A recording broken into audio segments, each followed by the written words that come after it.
రాజకీయ ఏపీలో ఉన్నటువంటి రాజకీయ పార్టీలు ఏమనుకుంటున్నాయి?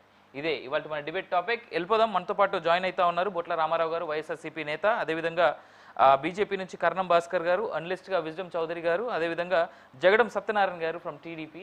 అందరికీ నమస్కారం అండి, గుడ్ ఈవినింగ్. రైట్, మొదటగా అపోజిషన్ పార్టీ దగ్గరికి వెళ్దాం. రామారావు గారు, 2047 విజన్ 2047 మీకు ఏమనిపిస్తా ఉంది? చంద్రబాబు నాయుడు గారు సాధించగలరని మీరు అనుకుంటా ఉన్నారా?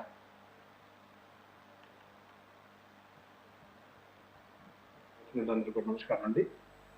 ఇక్కడ చంద్రబాబు నాయుడు గారు ఇది కొత్త కాదండి. విజన్ అనే పేరుతోటి ఇప్పటికే 3-4 దఫాలుగా ఆయన పేర్కొన్న అంశాలను మనం ఒకసారి కనుక మనం మళ్ళా కూడా జ్ఞాపకం చేసుకుంటే 1998 సంవత్సరంలో విజన్ 2020 అని చెప్పి ఆ రోజు మాట్లాడాడు. ఒక 337 పేజీలతోటి ఒక డాక్యుమెంటరీ మెకిన్సీ అనే అమెరికా సంస్థతోటి రూపొందింపజేసి దాన్ని ఖర్చు చేసి రకరకాల అంశాలు పొందుపరిచారు అందులో కూడా. సరే, ఈ యొక్క కోవలో మనం చూసుకుంటాం అంటే ఇప్పుడు మళ్ళీ విజన్ 2047 అంటే ఎట్లా కూడా ఇది కూడా కాపీ అనమాట. ఇప్పుడు అంతకుముందు సన్ రైజ్ కంట్రీ అని ఇప్పుడు ఎట్లా కూడా కేంద్ర ప్రభుత్వం ఏదైతే జాతీయవాదులు అందరూ కూడా 2047కి 100 years ఇండిపెండెన్స్ డే కంప్లీట్ అవుతుంది కదండి, దాన్ని దృష్టిలో పెట్టుకొని అన్నారు. లేకుంటే ఏం తెలియదండి. ఇక్కడ వీళ్ళకి ఇంటర్నల్ టార్గెట్ ఏంటంటే విజన్ 2020 అంటే ఆ రోజుకి చంద్రబాబు నాయుడు గారి కోరిక ఏంటంటే ఆ రోజుకి లోకేష్ గారిని ముఖ్యమంత్రి చేసుకోవాలి. 2047 అంటే వాళ్ళ మనవడు దేవాంశ్ ఏమైనా ముఖ్యమంత్రి చేసుకోవాలని ఇంటర్నల్ గా ఏమైనా ఉందనే ఒక అనుమానం.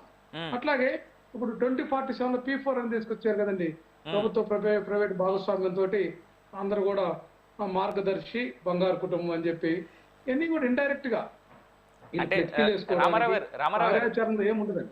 గారు మన్నించాలి, నేను ఆదిలోనే మిమ్మల్ని ఆపుతున్నాను కానీ 2047 కల్లా దేవాంశ్ ఏజ్ ఎంతవరకు రావచ్చు అంటారు సార్?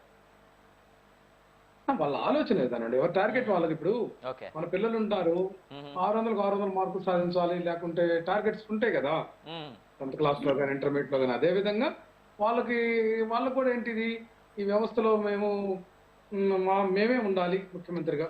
ఇప్పుడు చంద్రబాబు నాయుడు గారి పార్టీలో సీనియర్ లేరు, ఆయనే మళ్ళా 4.0 అనకపోతే ఇంకొకరికి ఇవ్వచ్చు ఎవరు.